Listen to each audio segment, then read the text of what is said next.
Support for this News from Lake Wobegon podcast comes from the Sleep Number bed by Select Comfort, the bed that lets you adjust the mattress firmness to your preference, your sleep number.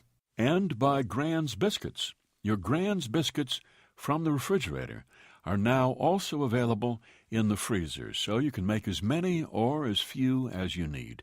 You can enjoy the home-baked taste of Grand's Biscuits tonight. It's been a quiet week in Lake Wobegon, Minnesota, my hometown. Out there on the edge of the prairie, the first snow fell this last week on Monday, just some little flakes. Myrtle Krebsbach saw it sitting there in the Chatterbox Cafe. She ran outside, all 79, 81 years of her, however old she is, and she turned her face up to the sky, and she opened her mouth, and she took the flakes on her tongue. "They got phosphorus in them," she said. "It's good for your skin."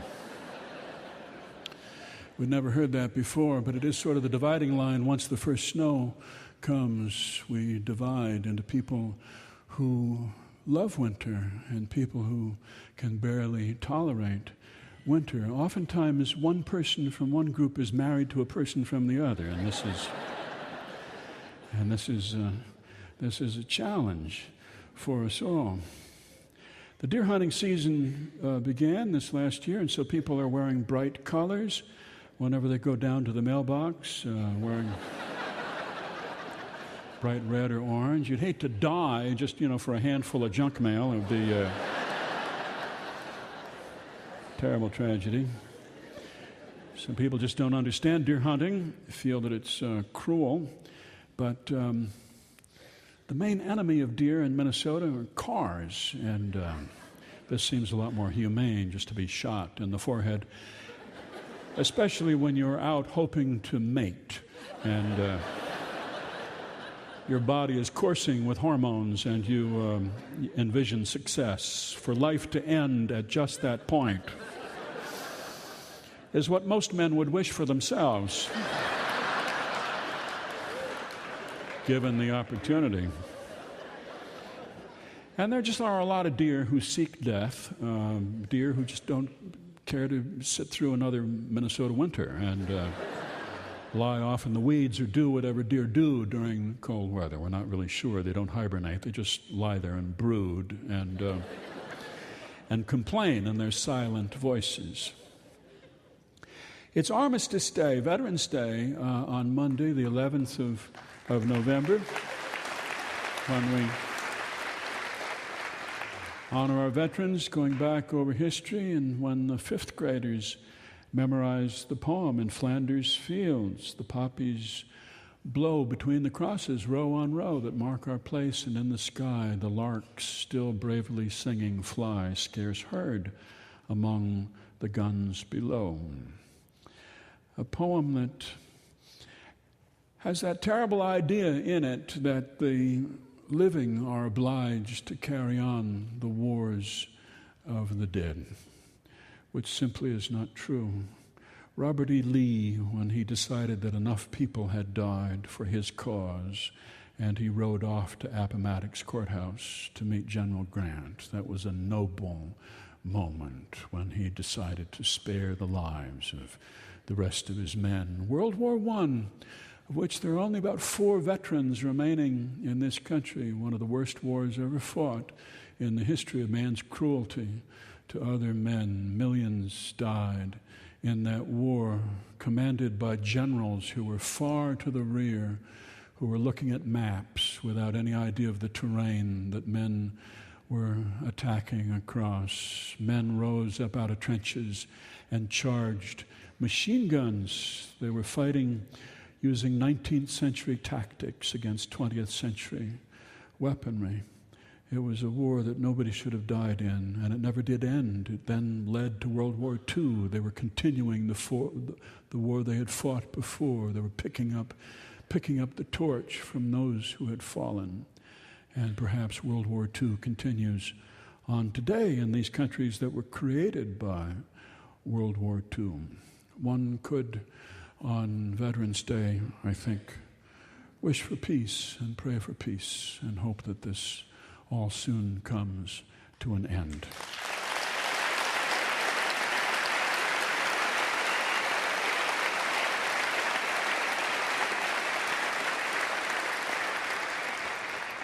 There are people dissatisfied with fall, this late fall weather, when the trees are kind of a pencil gray against the horizon, and the world is a series of shades of brown and gray and black. Some people become depressed by this. Some people become inspired by it. It seems like a Christian season somehow, that here is something that we do not control. Winter brings us all sorts of weather, some of it violent, some of it a sincere attempt to kill us, and we have no control over it. Even the wealthy and the educated, the intellectuals and those who wield power in the world. Nonetheless, when the blizzard rolls down from Alberta, all traffic slows down. You cannot go any faster than you can go. You risk disaster. We appreciate this season, which imposes conditions on us, not of our own choosing, and it challenges us in ways. It's an adventure. It's an adventure. Roger Headland came in to the Chatterbox Cafe. He was complaining as farmers do, because he has had a very good summer and a very good fall, and so you must complain for good luck. It's bad luck to let other people know that you're having good luck, but he planted everything in corn this year, and the price of corn went way up on account of the ethanol market. So here he is sitting on a whole lot of money, living all by himself out there for 3 days of the week. Cindy took a job down in the cities working as a mediary, as a facilitator, I think is the term for her job. She has a hard time explaining this to people in Lake Wobegon. Mainly what she just does is look people in the eye and tell them what they need to know and not beat around the bush. She is an unbeater, and that's her job. She's gone down to the cities for 3 days of the week, and sometimes 4. She comes back to her husband, who is living alone. She wants him to sell this farm and to move down to the cities, but what would he do down there? He would only come in closer contact with his 2 daughters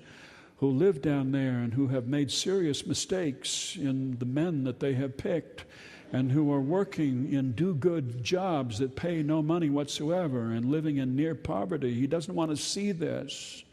To see it is to be obliged to try and argue your children out of the lives that they have chosen, and to argue with them only stiffens their resolve. So he's by himself. He just finished combining his corn this last week, and there alongside the corn, the 10 acres that's still coming up in the crop that he thought was going to be his big crop about 10 years ago.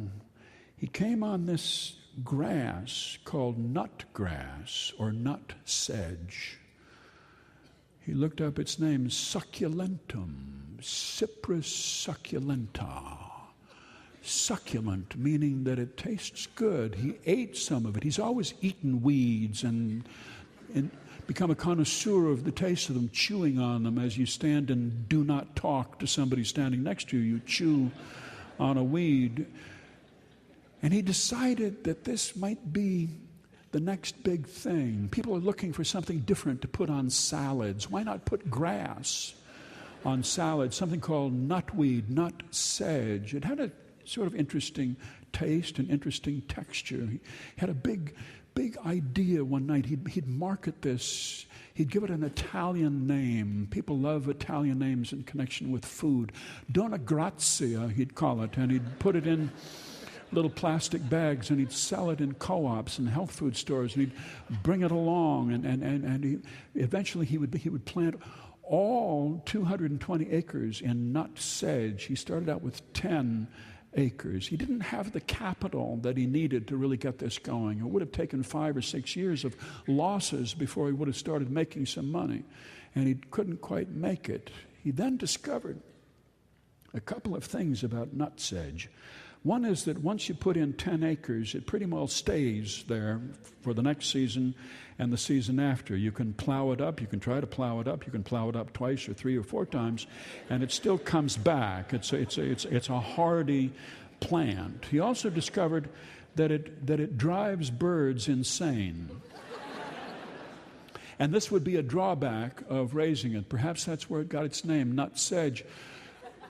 Chickadees ate the seeds, and suddenly he was being attacked by small brown birds with speckled breasts coming at him out of the clouds at 2 o'clock, 3 o'clock, coming down at him, suicide kamikaze chickadees. It became unsafe to go outside in September or October. You had to watch for them. And of course, you couldn't bring yourself to shoot a chickadee, even one that had gone berserk by eating the wrong food. So he was in a complaining mood when he came into the Chatterbox Cafe this last week, especially when Darlene brought him a big platter of hash browns and 2 eggs over easy and sausage. He said, what are you bringing that for me for? He said, I come in here so I can choose what I'm going to eat. This is one of my few choices I get to make all week. She said, this is what you've been ordering for the last 10 years. He said, I know that, but I want to come in here and choose. Okay, she said, what do you want? Well, he couldn't think of what he wanted. Cream of wheat and bacon and some rye toast or something. He was in an ill mood. Cindy was going to be gone for 3-4 more days, and he was running out of dishes.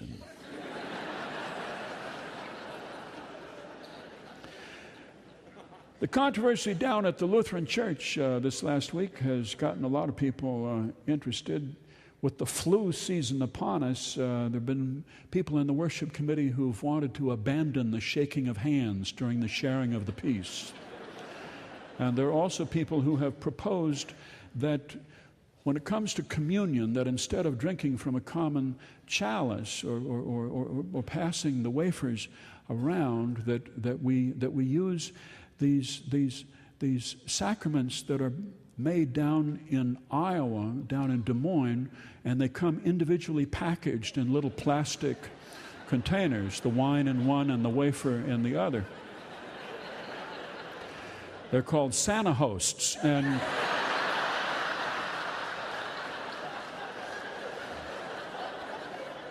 people thought it would be a good idea. They got the idea from Pastor Inquist, who takes this out with him when he goes out on pastoral calls. He went to see the Hoffmans out there on their farm, the 2 old people who are coming now towards the end of the road, 2 people who have survived this long. They're in their early 80s because each of them wanted to be able to bury the other just out of spite.